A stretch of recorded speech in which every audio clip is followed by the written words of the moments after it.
The blood on the kitchen floor had dried 3 days ago, and Penelope Barton still could not bring herself to scrub it away. She stood in the doorway of her small homestead, staring at the dark stain where her husband had collapsed, clutching his chest as the fever finally claimed him. Thomas had been a fool and a gambler, but she had loved him once, back when his smile could make her forget the hardness of life in Georgetown, Colorado, in the summer of 1878. Now all she had left was this failing ranch, 2 skinny horses, and a debt she did not even know existed until the men came knocking. They arrived at sunset on the 4th day, 3 of them on horseback, wearing dusters that kicked up the red dust of the mountain road. Penelope watched them approach from the window, her hands twisting in her apron. She was 24 years old, had been married for 5 years, and had buried her husband 2 days prior in the small cemetery behind the church. The preacher had spoken kind words, but she saw the pity in his eyes. Everyone in Georgetown knew Thomas Barton had been trouble. The leader dismounted first, a thick-necked man with a scar running from his eyebrow to his jaw. He did not knock, just pushed open the door and stepped inside like he owned the place. The other 2 followed, flanking him like wolves. "Mrs. Barton," the scarred man said, removing his hat with mock politeness. "Name is Cyrus Madden. Your husband owed my employer a considerable sum of money, $3,000 to be exact." Penelope felt the floor tilt beneath her feet. $3,000. She did not have 300. She barely had 30. "Thomas never told me about any debt." "Well, that is unfortunate for you, madam, but it does not change the facts." Cyrus looked around the modest home, his eyes cataloging everything of value. "We will be taking the horses, the land deed, and anything else we can sell. You have 1 week to vacate the premises. This is my home." Her voice came out stronger than she felt. "I have nowhere else to go. Should have thought about that before you married a man who could not keep his word." Cyrus replaced his hat and turned toward the door. "1 week, Mrs. Barton. After that, we come back, and you will not like what happens next."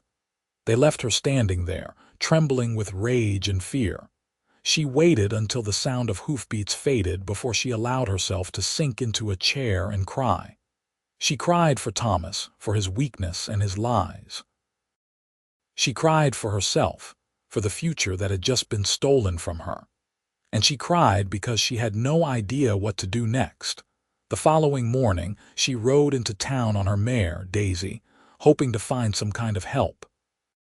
Georgetown was a mining town, carved into the mountains at nearly 9,000 feet elevation. The streets were busy with prospectors and merchants, all chasing their own fortunes. Penelope tied Daisy outside the general store and went inside, hoping to speak with Mr. Henderson, who had always been kind to her. He listened to her story with a grave expression, then shook his head slowly. "Cyrus Madden works for Solomon Pike. Pike owns half the gambling halls between here and Denver. If Thomas owed him money, there is nothing to be done. Pike always collects." "There must be something," Penelope insisted. "This is not right. Thomas is dead.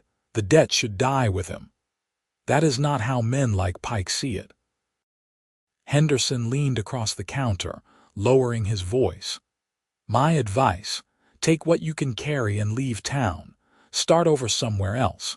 There are places out west where a woman with determination can make a life." Penelope left the store feeling more hopeless than before.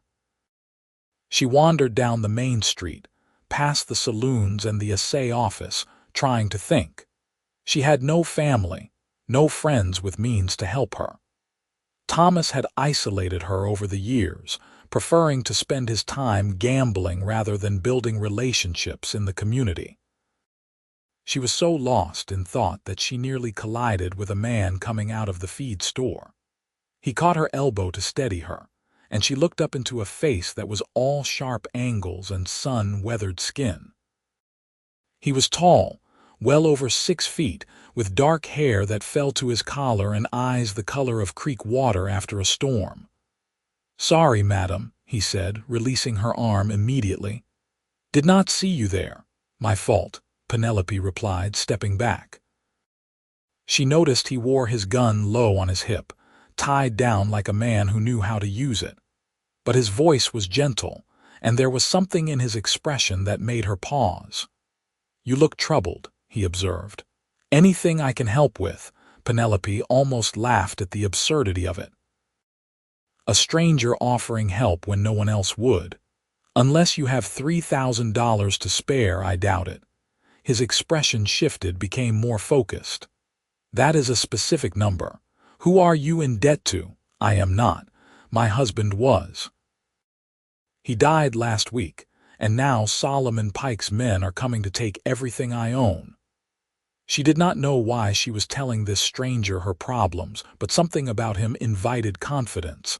The man was quiet for a moment, studying her face. Then he said, "My name is Lucas Owens. I am passing through town, but I know of Solomon Pike. He is a man who profits off the misfortune of others." "What is your name?" "Penelope Barton." "Mrs. Barton, would you walk with me? I would like to hear the whole story." They walked to the edge of town where the mountains rose up like guardians, their peaks still crowned with snow despite the summer heat. Penelope told him everything, from Thomas's gambling to the fever that killed him, to Cyrus Madden's visit and the impossible debt. Lucas listened without interrupting, his hands clasped behind his back, his expression thoughtful. When she finished, he was quiet for a long time. Then he said, "I will take care of this for you." Penelope stared at him. "What do you mean?" "I mean I will settle your husband's debt. You will not have to worry about Solomon Pike or his men anymore." "Why would you do that? You do not even know me." Lucas turned to face her fully, and she saw something in his eyes that she could not quite name. "Let us just say I have a particular dislike for men who prey on widows. And I have the means to help. I cannot accept charity from a stranger. It is not charity, consider it justice." He touched the brim of his hat. "Where can I find Solomon Pike?" "He has an office above the Silver Queen Saloon, but Mr. Owens, these are dangerous men."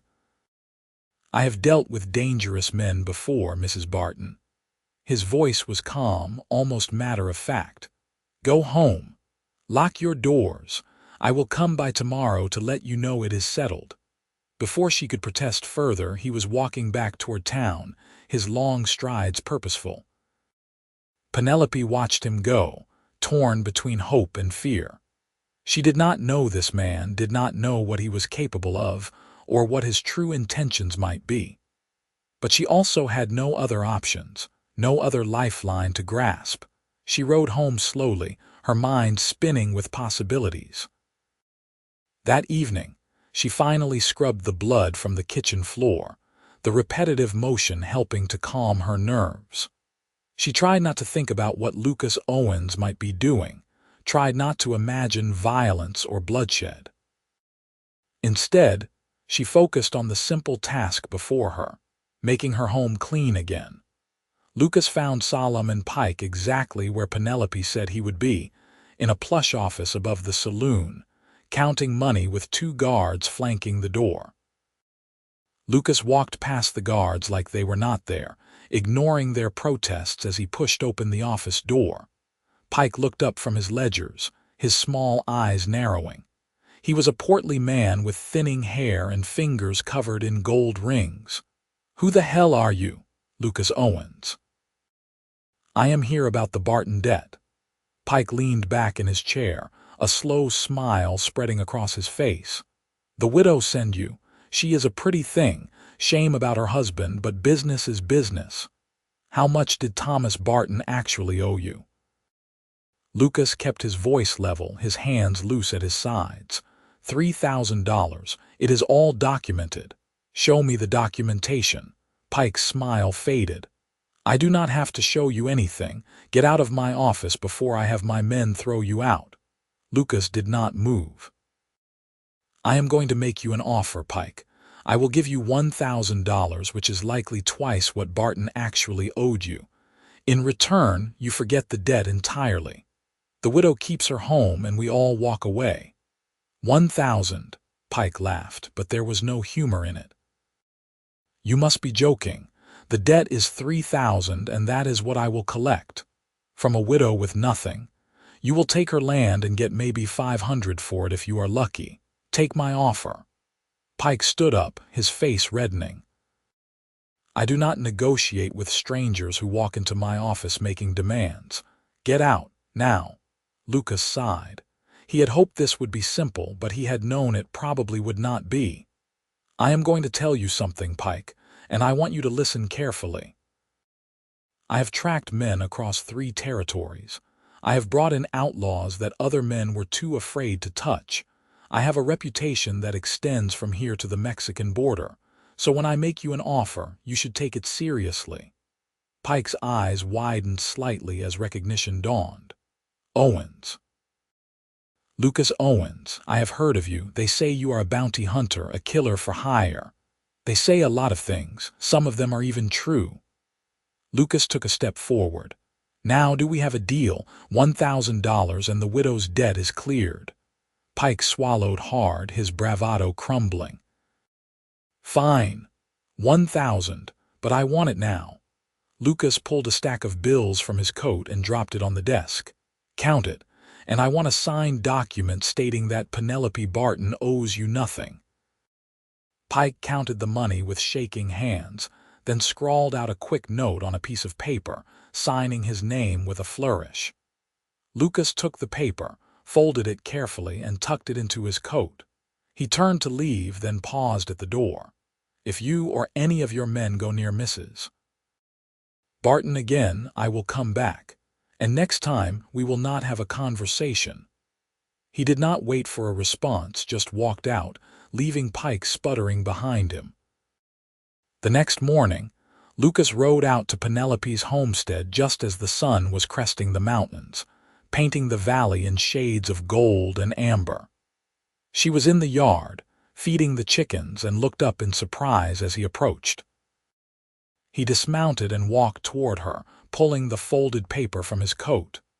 It is done, he said simply, handing her the document. Pike agreed to settle for 1,000. Your debt is cleared. Penelope took the paper with trembling hands, reading it twice before she could believe it was real. How did you? Why did you? You are free now, Lucas said quietly. Stay free. Do not let anyone take that from you again. Tears spilled down her cheeks and she pressed the paper to her chest. I do not know how to thank you. I do not have the money to repay you. I do not want repayment. He looked past her at the small homestead, the mountains rising behind it. This is a good piece of land. You can make a life here. Alone. The word came out smaller than she intended.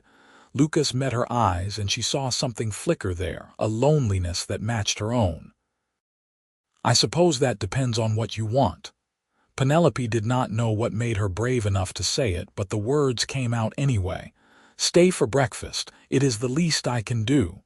He hesitated, then nodded. All right, breakfast.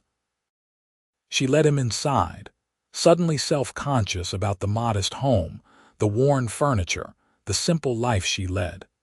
But Lucas did not seem to notice or care. He sat at the kitchen table, watching as she prepared eggs and biscuits, his presence somehow making the small room feel even smaller. You said you are a bounty hunter, Penelope ventured as she cooked. Is that dangerous work? It can be, but I am careful. Do you have family, a home somewhere? No family, no home. I move from place to place, taking work where I find it. He paused. It is a lonely life, but it is the only one I know. Penelope set the food on the table and sat across from him. That sounds hard. It is what it is. He took a bite of the eggs, then smiled. This is good, thank you. They ate in comfortable silence for a while, and Penelope found herself studying him when she thought he was not looking. There was a quietness to him, a stillness that suggested he had seen much and carried the weight of it silently. But there was also gentleness in the way he moved, the way he spoke to her. She had known rough men all her life, and Lucas Owens was different. "Why did you really help me?" she asked finally. "The truth." Lucas set down his fork and looked at her directly. "Because I could. Because I have done a lot of things in my life that I am not proud of, and helping you felt like something I should do, maybe needed to do. You are a better man than you think you are. I would not be so sure about that." After breakfast, Lucas stood to leave, and Penelope felt a sudden panic at the thought of him walking out and never coming back. "Will you stay in Georgetown for a while, or are you moving on?" "I have not decided yet. I was just passing through, but—" He trailed off, his eyes finding hers. "Maybe I will stay a few days, see if there is any work to be had." "You could stay here," Penelope blurted out, then immediately felt her face flush. "I mean in the barn. It is not much, but it is shelter, and I could cook for you, as payment for what you did." Lucas studied her for a long moment, and she wondered if she had overstepped. But then he nodded slowly. "All right, I will stay in the barn, just for a few days." Those few days stretched into a week, then two. Lucas made himself useful around the homestead, fixing the broken fence, repairing the roof of the barn, helping with the heavier chores that Penelope struggled to manage alone. They fell into an easy rhythm, working side by side during the day and sharing meals in the evening. Slowly, piece by piece, they began to share their stories. Lucas told her about growing up in Kansas, the son of a farmer who died when he was young. He told her about drifting west after the war, trying to find purpose in a world that no longer made sense. He told her about the men he had tracked, the outlaws and killers, and how each one had taken a small piece of his soul. Penelope told him about her childhood in Denver, the daughter of a seamstress who worked herself to death. She told him about meeting Thomas at a church social, how charming he had seemed, how he promised her a better life. She told him about the slow realization that Thomas was weak, that he would always choose the easy path, the temporary thrill, over building something lasting. And she told him about the loneliness of being married to a man who was never really there. One evening, as they sat on the porch watching the sun set behind the mountains, Lucas said, "You deserve better than what you got, Penelope." She looked at him, startled by the use of her first name. He had always called her Mrs. Barton before. "I think we all deserve better than we get sometimes." "Maybe, but some people fight for it. You are a fighter." "I do not feel like one." You are still here, still standing. That takes strength." Penelope felt something shift between them, a current of understanding and something deeper. She had been trying to ignore it, trying to tell herself that Lucas was just being kind, that he would leave soon and she would go back to being alone. But sitting there with him, the fading light painting his face in shadows, she could not deny what she was feeling. "Lucas," she said softly, "why are you really still here?" He turned to look at her, and the honesty in his eyes took her breath away. "Because I do not want to leave. Because for the first time in a long time I feel like I am where I am supposed to be." "What does that mean?" "It means I am tired of running, tired of being alone. It means that when I look at you I see something I did not think I could have any more." "What is that?" "Hope." Penelope felt her heart hammering in her chest. "I am a widow. My husband has been dead less than a month. People would talk. Let them talk." Lucas reached out slowly, giving her time to pull away, and took her hand. His palm was calloused, warm against her skin. "I know it is too soon. I know you need time, but I am asking you to let me stay. Let me help you build this place into something real. And when you are ready, if you are ever ready, maybe we can build something together." She should have said no. She should have told him it was improper, impossible, too soon. But when she opened her mouth, what came out was, "Yes, stay." The summer passed into fall, and Georgetown transformed into a riot of gold and crimson as the aspens turned. Lucas became a fixture at the homestead, his presence as natural as the mountains themselves. They worked together to prepare for winter, cutting firewood, preserving food, fortifying the barn against the coming snows. And slowly, carefully, they built something neither of them had expected to find. It started with small touches, his hand on her back as he passed behind her, her fingers brushing his as she handed him a cup of coffee. Then longer moments, standing close in the barn while he showed her how to repair a saddle, sitting shoulder to shoulder on the porch in the evening. The attraction between them was undeniable, but Lucas never pushed, never demanded more than she was ready to give. One evening in late September, nearly 3 months after they had met, Penelope was kneading bread when Lucas came in from the field. He washed up at the basin, then turned to watch her work, leaning against the counter. "What?" she asked, feeling his gaze on her. "Just thinking how much I like watching you do ordinary things." She smiled despite herself. "Kneading bread is hardly romantic." "Everything you do feels romantic to me."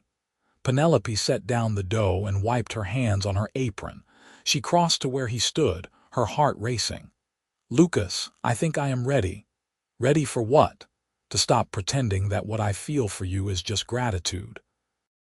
To stop worrying about what people think." She reached up and touched his face, feeling the rough stubble under her fingers. "I am falling in love with you. I think I have been since the day you walked into Pike's office for me." Lucas closed his eyes, leaning into her touch. "Penelope, I have loved you since the moment I saw you in town, looking lost and brave at the same time. I just did not think I had the right to say it." "You have the right. We both do." He opened his eyes, and what she saw there made her breath catch. Then he was kissing her, his hands gentle on her face, and she was kissing him back with all the loneliness and longing of the past months. It was nothing like kissing Thomas had been. This was fire and tenderness, passion and promise all at once. When they finally broke apart, both breathing hard, Lucas rested his forehead against hers. "Marry me, Penelope. I know it is fast, but I am sure. I have never been more sure of anything." "Yes," she whispered. "Yes." They were married in early October by the same preacher who had buried Thomas. There were whispers in town, judgments from people who thought Penelope should have mourned longer.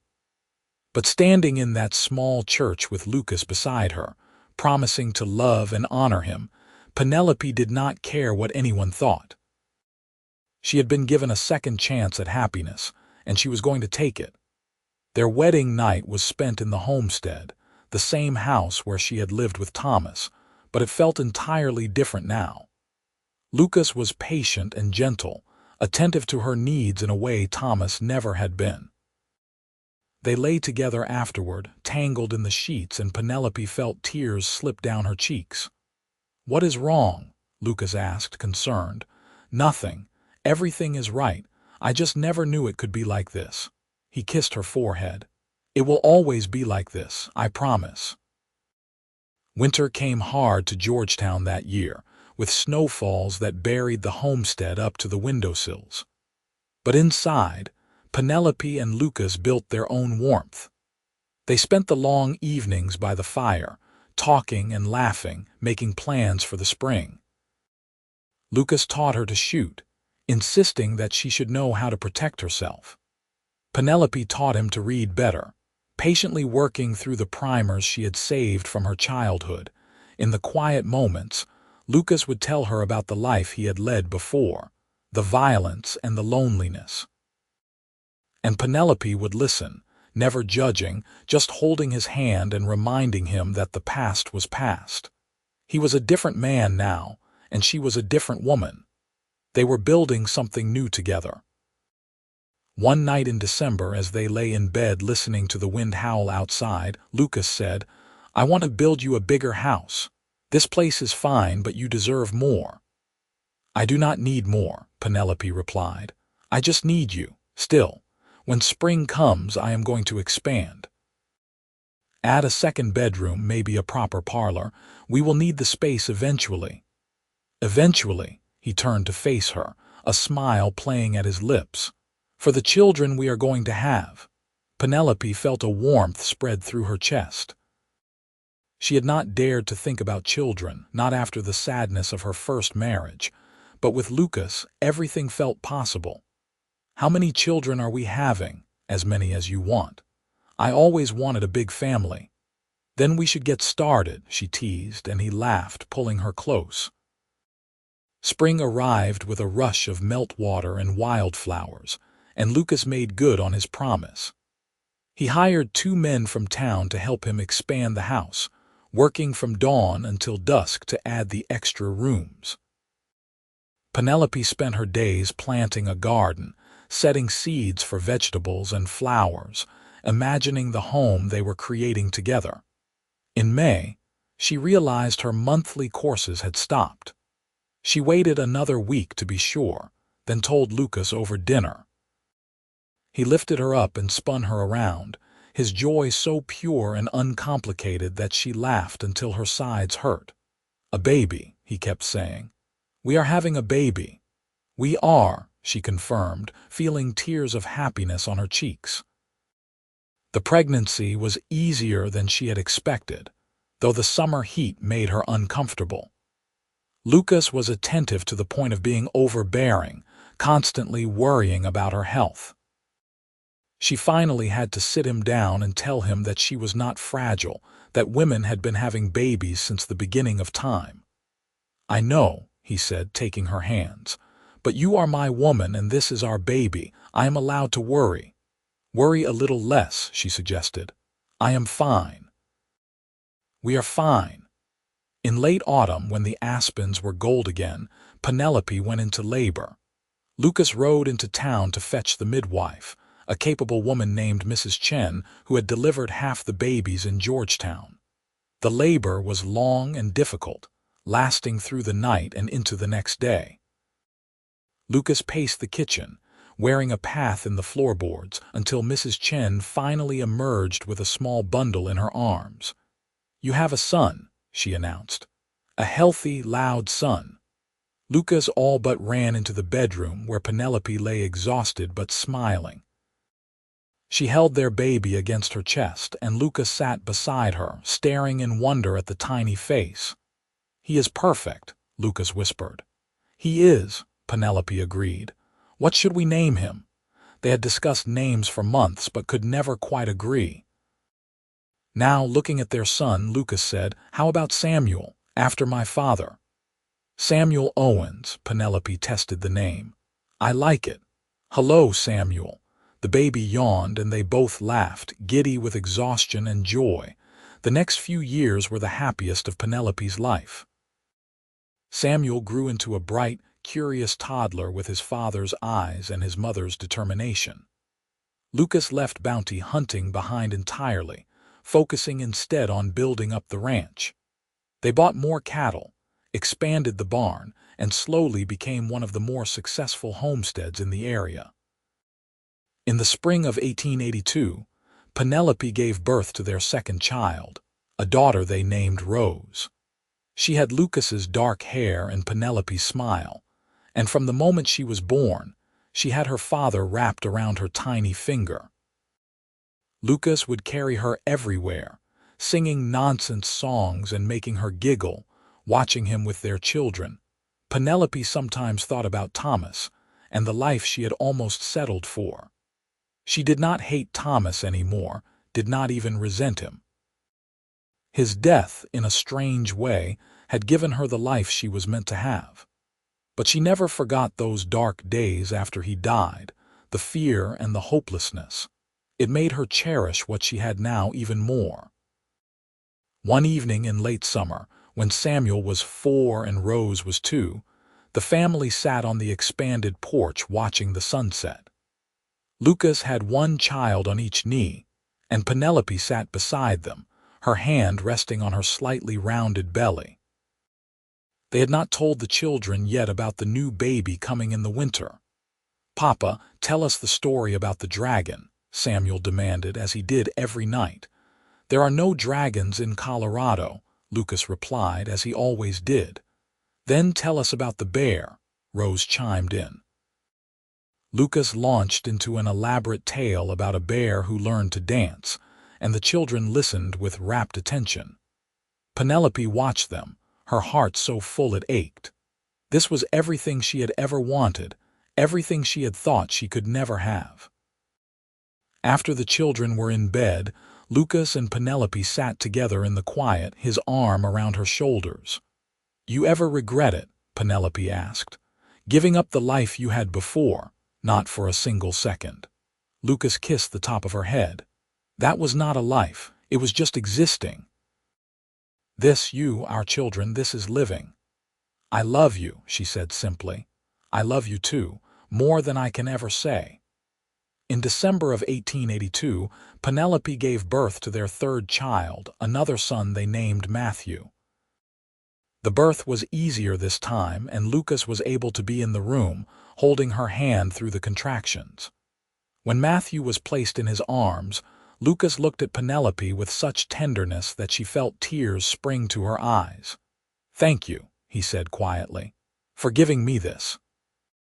For giving me everything." "We gave it to each other," she replied.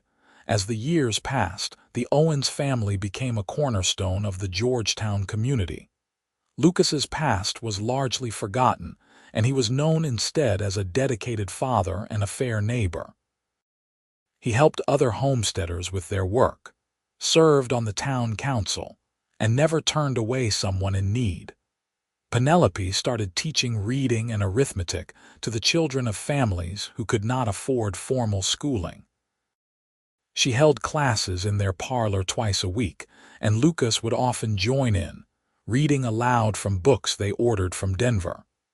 The children loved him, not just their own but all the kids in the community. In 1885, when Samuel was 7, he asked his mother about his last name. "Some kids at school say I should be named Barton, not Owens. They say you were married before." Penelope knelt down to his level, taking his small hands in hers.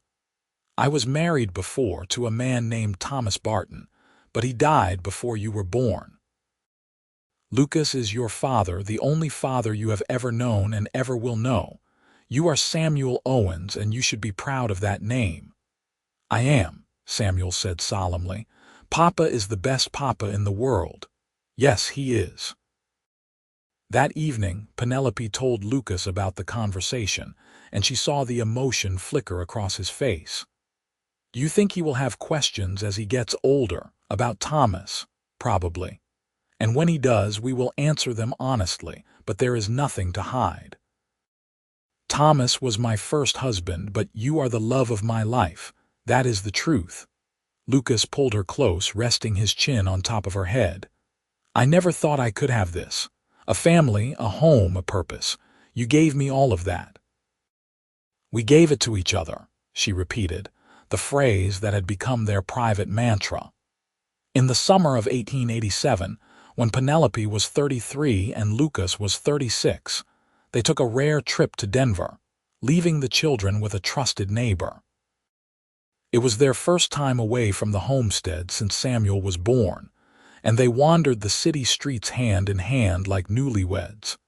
They stayed in a modest hotel, ate in restaurants, and attended a play at the Tabor Grand Opera House. It felt impossibly luxurious, this time just for the two of them. But by the third day, they both admitted they missed the children and the ranch, and they headed home a day early. When they crested the ridge that overlooked their property, Lucas reined in his horse and just stared. The homestead spread out below them, the expanded house with smoke curling from the chimney, the barn and the corrals, the fields they had cultivated together. Penelope stopped beside him, following his gaze. "We built that," Lucas said quietly. "Together." "We did," Penelope agreed, pride swelling in her chest. "I want you to know something, Penelope. I have tracked men across 3 territories. I have faced down outlaws and killers. But the bravest thing I ever did was knock on your door that first morning and hand you that paper saying you were free. Because I knew, even then, that you were going to change my life." Penelope reached across the space between their horses and took his hand. "You changed mine first. You gave me my freedom, and then you gave me everything else." They rode down the ridge together, home to their children and the life they had built.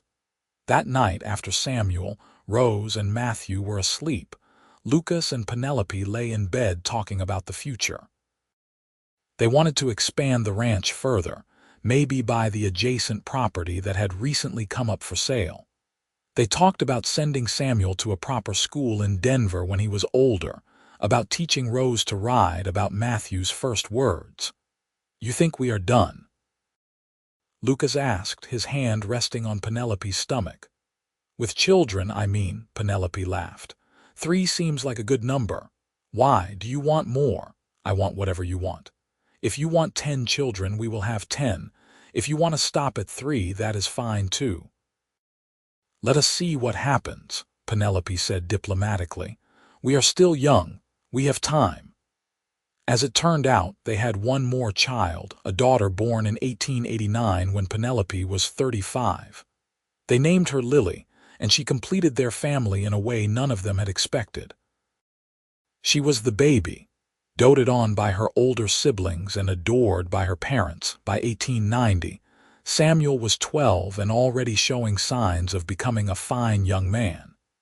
He worked the ranch alongside Lucas, learning everything his father could teach him. Rose was 8, a bright and curious girl who spent her days reading every book she could get her hands on. Matthew was 7, adventurous and fearless, always climbing trees or catching frogs. And Lily was 1, taking her first wobbling steps and filling the house with laughter. Penelope sometimes thought about that terrified widow she had been 12 years ago, standing in her kitchen staring at her husband's blood. That woman felt like a stranger now, someone from another lifetime. She had been broken and lost, and then Lucas Owens had walked into her life and given her freedom. But more than that, he had given her love, partnership, and a future she could never have imagined. One autumn evening, when the children were all in bed and the house was quiet, Lucas and Penelope sat on the porch wrapped in a quilt against the chill. The mountains were dark silhouettes against a sky full of stars. "You remember what you said to me that day?" Penelope asked. "After you settled the debt, I said a lot of things that day. You said, 'You are free now, stay free.' Do you remember?" "I remember." Lucas tightened his arm around her. "Did you stay free?" "I did, because you taught me what freedom really means. It is not just the absence of debt or obligation. It is choosing the life you want, the love you want. I chose you, Lucas. Every day I choose you. And I choose you, always."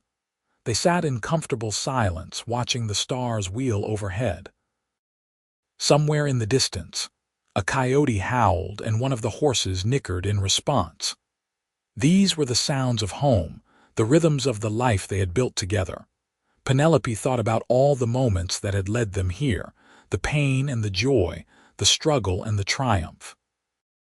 She thought about Thomas and the man he had been, flawed and weak but not cruel. She hoped he had found peace wherever he was, because she had found hers, here on this mountain with the man who had given her everything. "What are you thinking about?" Lucas asked, his voice soft in the darkness.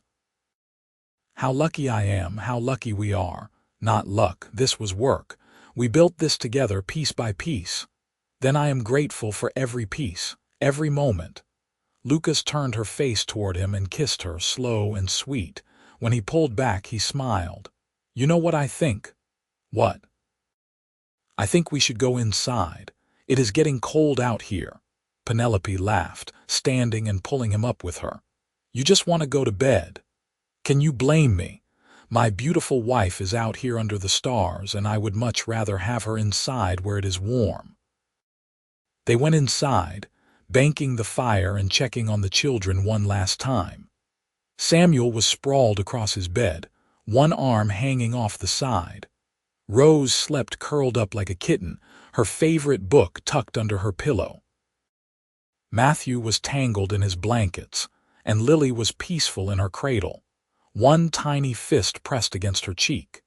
In their own room, Lucas and Penelope undressed and climbed into bed, fitting together as naturally as they always had. This was their sanctuary, the place where they could just be Lucas and Penelope, not parents or ranchers or members of the community, just two people who loved each other.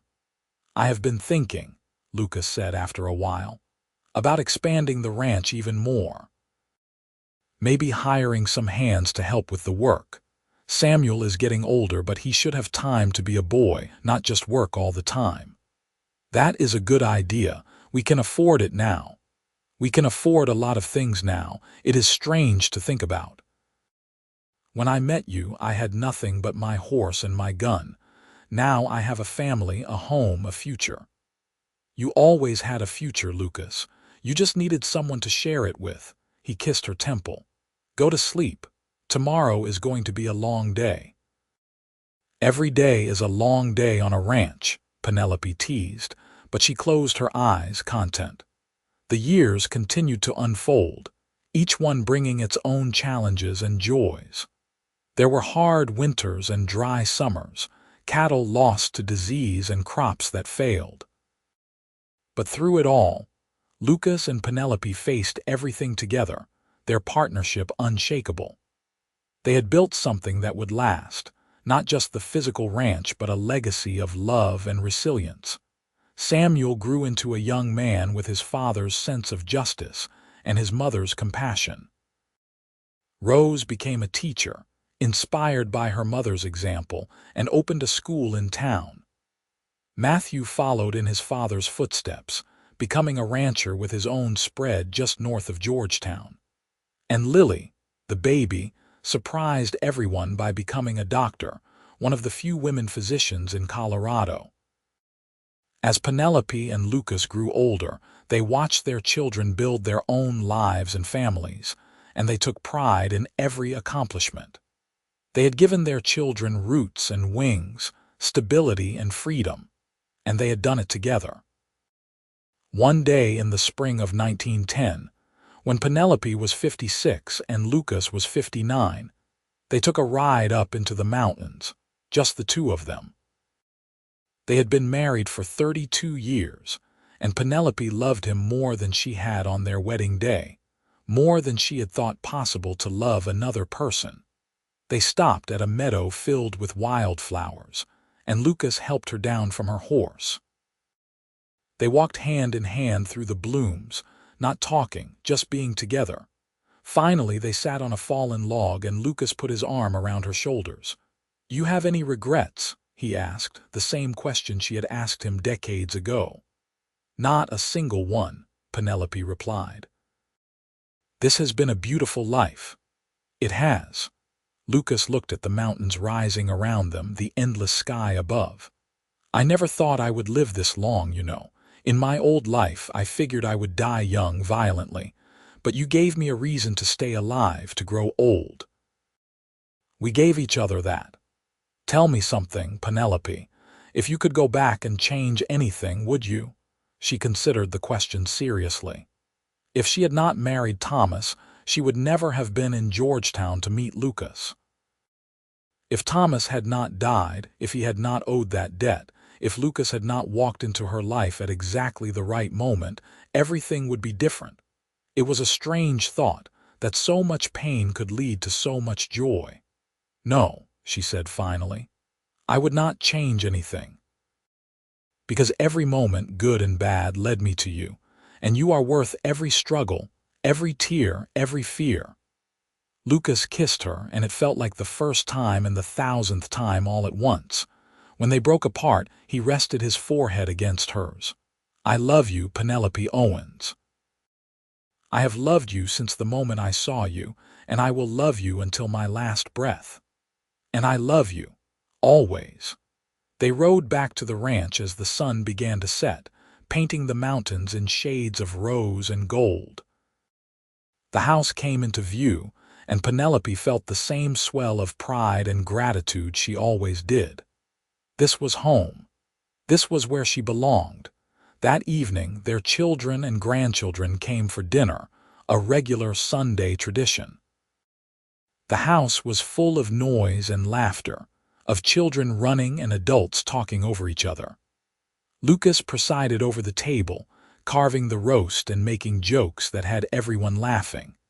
Penelope watched him, watched their family, and felt overwhelmed with love. After dinner, when most of the family had gone home and only Samuel remained to help clean up, he pulled his mother aside. "You know, Ma, I have always wanted to ask you something." "What is it?"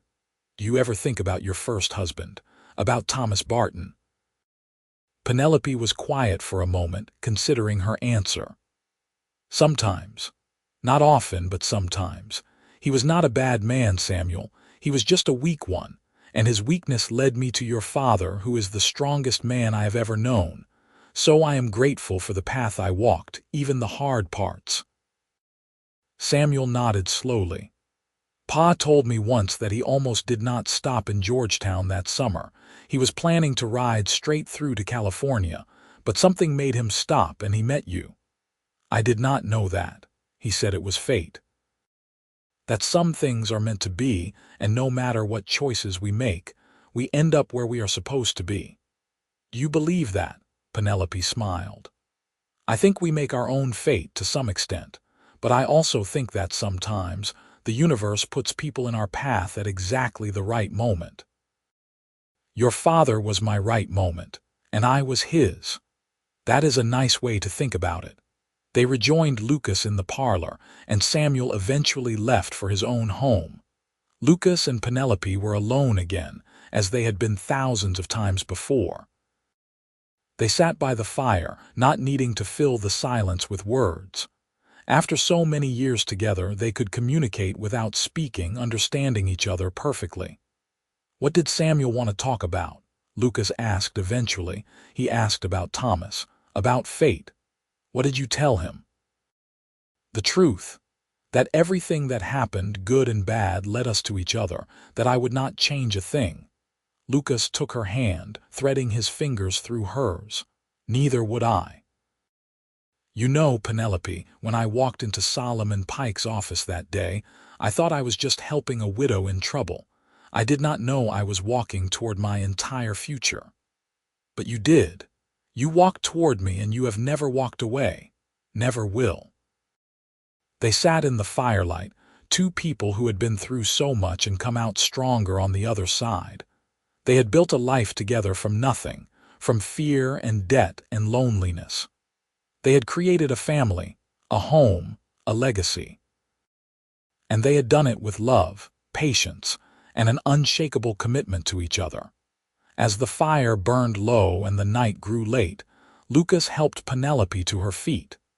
They climbed the stairs to their bedroom, the same room they had shared for over 3 decades. Lucas helped her with the buttons on her dress, as he had done countless times, and she helped him with his boots. They climbed into bed, fitting together like two pieces of a puzzle. "You know what I was thinking today," Penelope said, her head resting on Lucas's chest. "What?" "That this is what heaven must be like, not some place in the clouds, but this, right here.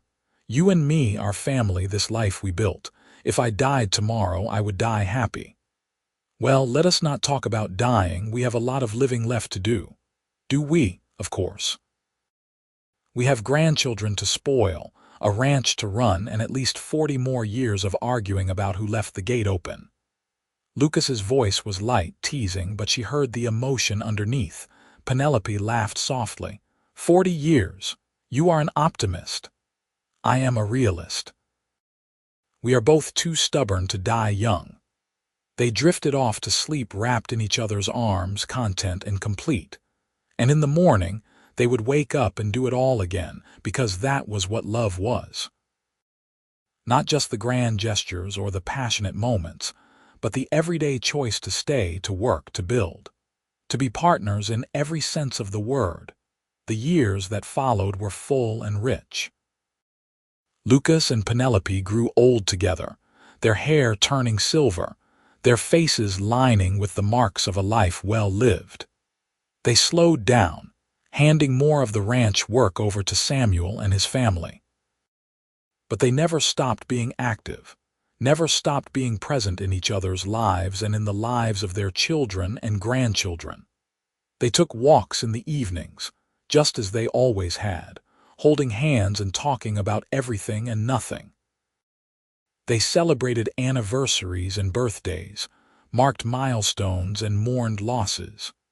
And through it all, their love remained constant, a foundation that never cracked or crumbled.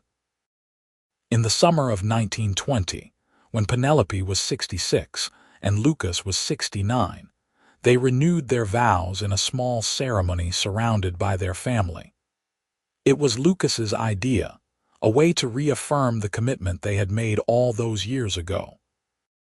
Standing in front of their children, grandchildren, and even a few great-grandchildren, Penelope looked into Lucas's eyes and saw the same love she had seen on their wedding day. "I, Penelope, take you, Lucas, to be my husband," she said, her voice strong and clear. "Again and always. For as long as we both shall live." "I, Lucas, take you, Penelope, to be my wife," he replied, his voice rough with emotion. "Again and always, for as long as we both shall live." They kissed, and their family cheered, and Penelope felt like the luckiest woman in the world. Because she had been given a second chance at love, and she had not wasted it. She had seized it with both hands and built something beautiful.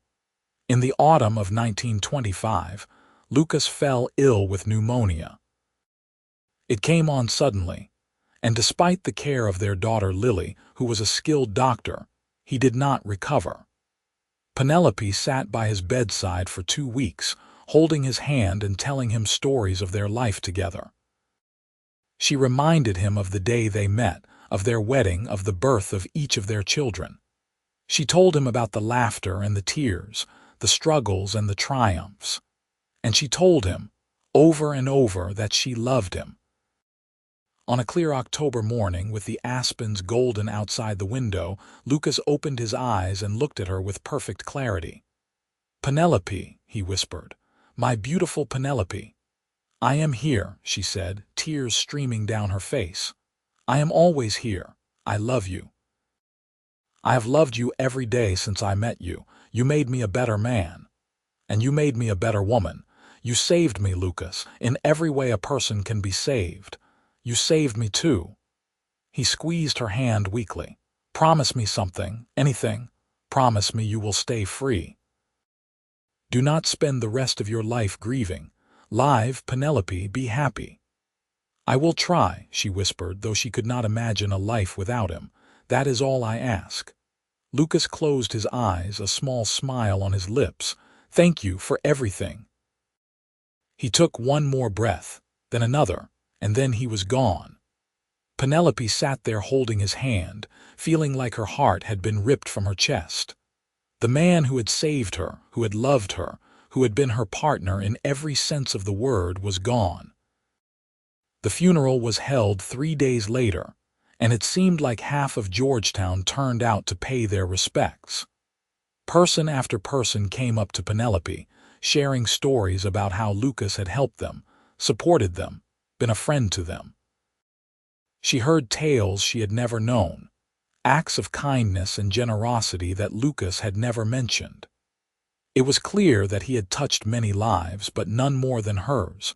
In the weeks that followed, Penelope struggled to find her footing. Everything reminded her of Lucas, from the chair he used to sit in to the empty side of the bed. Her children rallied around her, refusing to let her be alone, but she felt lost in a way she had not since those dark days after Thomas died. But she had promised Lucas that she would live, that she would be happy. And Penelope Owens had never broken a promise to her husband, so she picked herself up, piece by piece, and started to rebuild. She spent time with her grandchildren and great-grandchildren, teaching them stories and skills.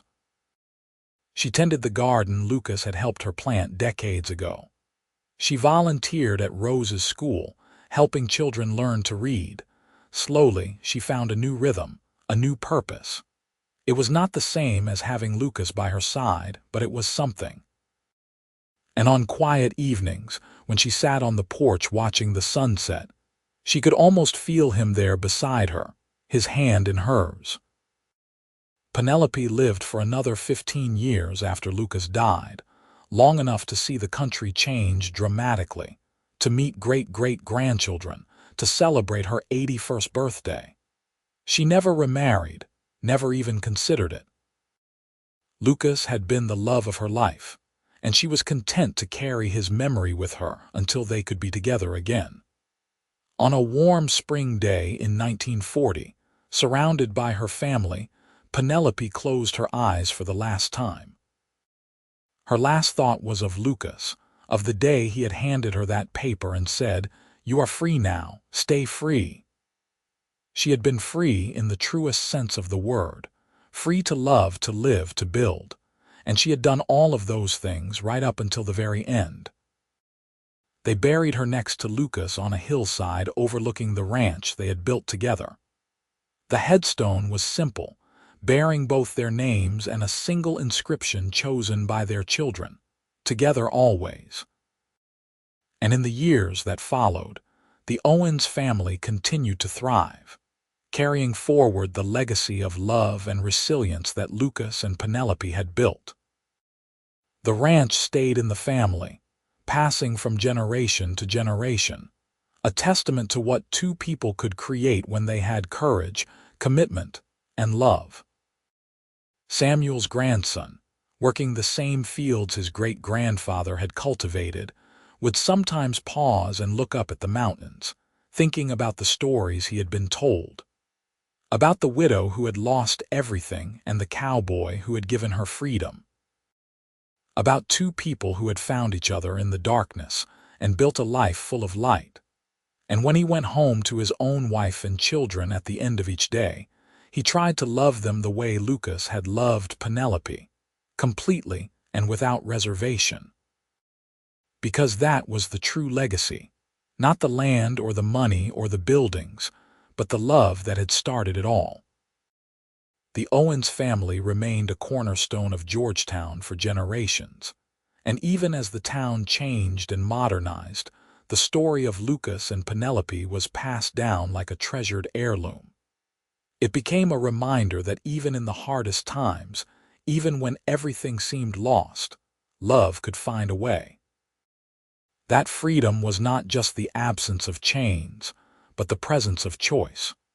And that the bravest thing any person could do was to open their heart and take a chance on building something beautiful.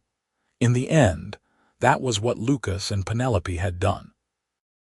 They had taken broken pieces and made something whole. They had taken fear and transformed it into courage. They had taken loneliness and turned it into belonging. And they had done it together, every step of the way, until death itself could not separate what they had built. Their story lived on, a testament to the power of love, the importance of freedom, and the beauty of two people who chose each other, every single day for the rest of their lives. And somewhere in whatever comes after this life, Lucas and Penelope were together still, their hands intertwined, their love as strong as it had ever been. Because some bonds are not broken by death and some stories do not end, they just continue in a different form. The legacy of that summer day in 1878, when a cowboy walked into a widow's life and changed everything, echoed through the decades. It was there in the laughter of their descendants, in the strength of the family they had built, in the land they had cultivated with their own hands. It was a reminder that sometimes salvation comes in unexpected forms, and freedom is the greatest gift one person can give another. And so the story of Lucas and Penelope Owens became more than just a tale of romance. It became a story about redemption, about second chances, about the courage it takes to start over, and the strength it takes to build something lasting. It was a story about the Wild West. Yes, but more than that, it was a story about the human heart, about its capacity for love and resilience and hope. In Georgetown, Colorado, where the mountains still stand tall and the aspens still turn gold every autumn, the Owens Ranch remains, a living monument to two people who dared to believe in love even when life had given them every reason not to. And when the wind blows through the valley, carrying the scent of wildflowers and pine, some say you can still feel their presence, Lucas and Penelope walking hand in hand through the land they loved, free at last and together always.